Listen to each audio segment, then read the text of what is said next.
Well, good morning to everyone in America and good afternoon to everyone here in Europe. My name is Mark Britton and I'm here with Graham Beck to take you through a short presentation of our views on how cloud services might change the way in which customers and suppliers will relate to each other. TA's view of the cloud doesn't focus on the technology. Our background in helping clients set up traditional outsourcing arrangements and managing suppliers leads us to believe that it is the business model behind cloud services that is potentially the most disruptive aspect of them. In time, potentially dwarfing savings from virtualization, device independence and multi-tenancy, etc. So first a couple of slides to introduce ourselves and let you know the structure of the talk. Hello, I'm Graham Beck and a very good day to all of you. Throughout my career, I've been heavily involved in sourcing. In addition to my current advisory work, I've delivered, sold, marketed sourcing, as well as designing and leading intelligent customer functions. So essentially, I've worked both sides of the fence. My positioning is a little bit more technical than Graham's, having started in software development and moved into technical leadership roles. Nevertheless, much of my work involves trying to help clients get the best out of their suppliers, from which I discovered that the lasting solution to technical problems often lies in overcoming the issues in the relationship that led to those problems in the first place. As for Graham, if anyone wants to contact me following this talk with any questions, please feel free, either using the email given in this presentation, or the one at the end of this presentation, or via LinkedIn. Mark and I will cover this topic by briefly setting the scene before spending time examining some of the more influential aspects that are contributing to the overall debate.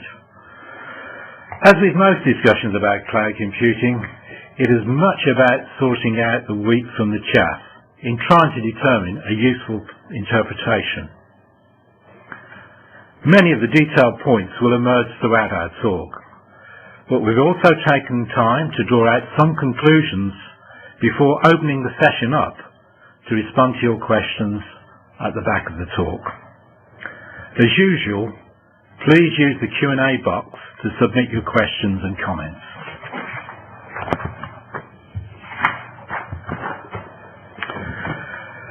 A quick thumbnail sketch of our company. PA Consulting is a managing consulting firm, and we operate in Europe, North America, Middle East, Latin America, Asia and Oceania. We won numerous awards for our work, and we're considered preeminent in sourcing advisory work, where our work takes us across all market sectors. Key to our approach is our independence, and underpinning this, we are not providers of any IT services, so we don't have a one-size-fits-all solution for cloud, but rather advice on the relevant solutions per client. As such, we have no strategic partnerships that would inhibit any of our advisory credentials. When we first started thinking about what cloud computing really was, we looked at it from the point of view of how it came about. Now that naturally leads you to think about virtualization, on-demand scalability, multi-tenancy applications, and delivery over the internet. The problem is that all of these things are actually relatively independent of each other, and if you look at any one of them, you could conceive that you could offer something that could be regarded as a cloud service without it. So perhaps we thought that cloud is just a hype, a brand for a loose connection of things that product vendors are trying to promote, and service providers are trying to rebrand largely conventional services on the back of.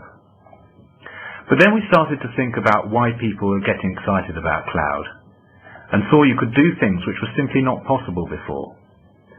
Some IT-focused businesses could be started up quickly on a shoestring, with little risk to entrepreneurs if they failed.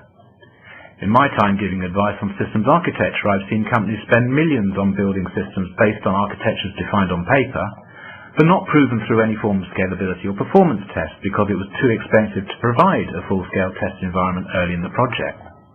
That's a big risk, and it's come back to bite many times. But with cloud infrastructure services, A full-scale environment can be rented for a few hours early on in the project to prove the scalability and performance of an architecture before millions have been spent and months wasted building the system. So we approached it from another angle and decided that cloud computing is about establishing an efficient marketplace for IT services and really transferring some of the risk that suppliers are best placed to manage and therefore ought to own. Starting from that point of view, it became easy to work out what was required. An efficient marketplace needed transparency and a lack of lock-in. Looking at the risks a supplier was far better placed to handle leads to new models for contractual relationships. The old world was about expensive, highly customized solutions that always broke down and required constant manual intervention. The new world, about mass-produced, commoditized services. The technologies now associated with cloud services are really just the first of many innovations that will be introduced to drive prices down and service levels up in a truly competitive market. What this also means is that it's the change in the relationship between suppliers and customers that is at the core of cloud services. This process has only just begun, and the course it will take is not certain, but we think that it cannot be ignored. However, it's necessary to be somewhat sceptical about some of the statements being made around cloud.